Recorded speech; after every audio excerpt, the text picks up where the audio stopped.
નમસ્કાર મિત્રો, સ્વાગત છે તમારું મારી યુટ્યુબ ચેનલ ગુજરાત ગુરુમાં. મિત્રો, આજે આપણે આ વિડીયોની અંદર ગુજરાતી વ્યાકરણનો મહત્વનો એવો ટોપિક કહેવતો જોવાના છીએ.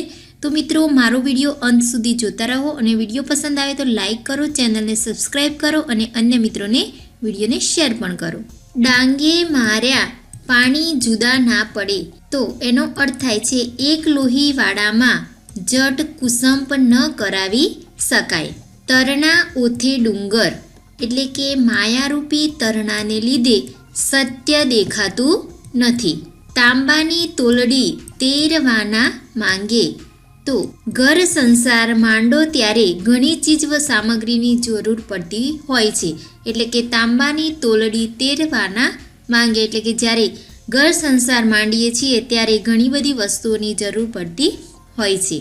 પગ જોઈને પછેડી તણાય, એટલે કે આવક મુજબ ખર્ચ કરવો. આપણી પાસે જેટલી આવક હોય એ પ્રમાણે જ આપણે ખર્ચ કરવો જોઈએ. પાડાના વાકે પખાલીને ડામ, એટલે કે એકના દોષે બીજાને સજા. એકનો દોષ હોય પણ એની સાથે રહેતા બીજાને પણ સજા થતી હોય છે. પાણી વલોવે માખણ ન નીકળે, એટલે કે વ્યર્થ મહેનત કરવી. પાણી વલોવવાથી કંઈ માખણ નીકળતું નથી, એટલે કે ખોટી જગ્યાએ મહેનત કરવી જોઈએ નહીં. પાઘડીનો વડ છેડે, એટલે કે કામના પરિણામથી જ કામ પરખાય. પ્રથમ ગ્રાસે મક્ષિકા, એટલે કે શરૂમાં વિઘ્ન નડવું. પ્રાણ અને પ્રકૃતિ સાથે જાય, એટલે કે સ્વભાવ બદલાવો મુશ્કેલ. ફરતે એકાદશી ને વચમાં ગોકુળ આઠમ, એટલે કે ભૂખમરાની દશા આવવી. બકરું કાઢતા ઊંટ પેસે, એટલે કે નાનું વિઘ્ન કાઢતા મોટું વિઘ્ન આવે. એટલે કે નાનું સંકટ આવ્યું હોય તેને દૂર કરતાં પાછળ ને પાછળ મોટું વિઘ્ન આવે, એટલે કે બકરું કાઢતા ઊંટ પેસે. 12 હાથનું ચીભડું 13 હાથનું બી, એટલે કે અશક્ય વાત હોવી. બોલે તેના બોર વેચાય, એટલે કે કહ્યા વિના કોઈ ન જાણે. કોઈ પણ વાત હોય તો આપણે બીજાને કહી બતાવીએ તો તેનો ઉપાય મળે, પરંતુ આપણે એ વાત કોઈને કહીએ જ નહીં તો તેનો કોઈ ઉપાય મળતો નથી. એટલે કે બોલે તેના બોર વેચાય, એટલે કહ્યા વિના કોઈ ન જાણે.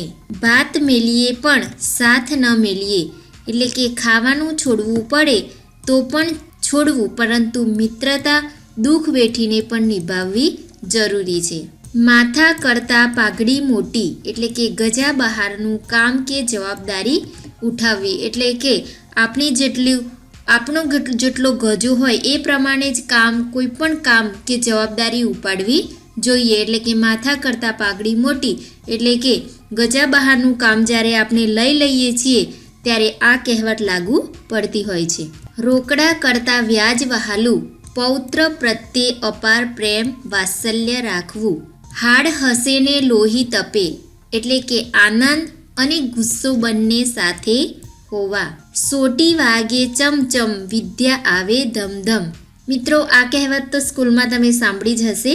સોટીથી ડરાવીએ તો વિદ્યા જલ્દી આવે. જ્યારે આપણને કંઈ ન આવડતું હોય ત્યારે તરત શિક્ષક સોટી મારે, એટલે કે સોટી વાગે ચમચમ વિદ્યા આવે ધમધમ.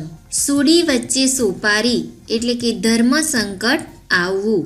સંગ્રહ્યો સાપ પણ કામમાં આવે, એટલે કે દુનિયામાં કોઈ ચીજ નકામી હોતી નથી.